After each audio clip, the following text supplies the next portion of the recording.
Excuse me. My brother is a great champion. He's my inspiration and I'm always proud of him. ఏంటి madam, any problem? Rudra sir, మీరా? మీరిక్కడికి రావడం నాకు చాలా సంతోషంగా ఉంది సార్. గర్ల్స్, సార్ ఎవరో తెలుసా? The great boxing champion Rudra Pratap గారు. Ex champion.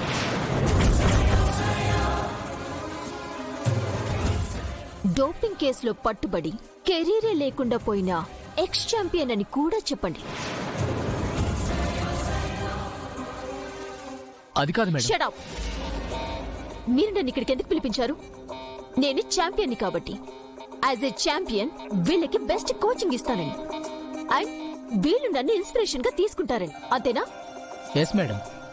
మరి ఇలాంటి వాళ్ళని అకాడమీలోకి రాణిస్తే వీళ్ళేం నేర్చుకోవాలి? ఆవేశం, యాంగర్ మేనేజ్మెంట్ లేకపోవడం, మత్తు పదార్థాలు తీసుకుని గెలవాలనుకోవటం, జీరోగా మిగిలిపోవటం, ఇవి నేర్చుకోవాలా?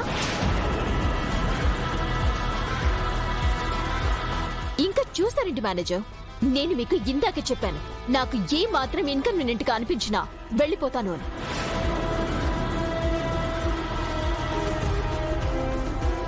నేను ఉండాలి అనంటే పంపించాల్సిన వాళ్ళని పంపించేయండి మర్యాదగా.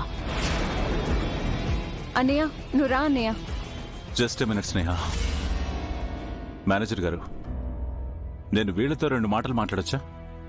As an ex champion. Okay sir.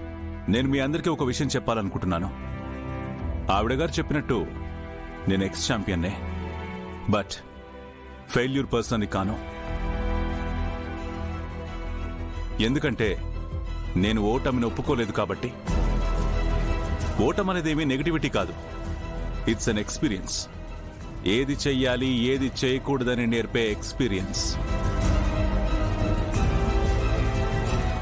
గెలవాలంటే నెగటివిటీని దూరం పెట్టాలి, రైట్? కానీ ఇక్కడ నెగటివిటీ ఏంటో తెలుసా? ఇక్కడున్న మీ అందరిలో ఎవరో ఒక్కరే ఛాంపియన్ అవుతారు, దట్స్ ట్రూ. కానీ ఓడిపోయిన వాళ్ళందరూ ఫెయిల్యూర్ అనుకుంటే దట్ ఈస్ కాల్డ్ నెగటివిటీ. ఆ ఒక్కరు నేనే అనుకుని కృషి చేస్తేనే పాజిటివిటీ. నీకు నువ్వుగా ఓటమిని ఒప్పుకుంటే నువ్వు ఫెయిల్యూర్.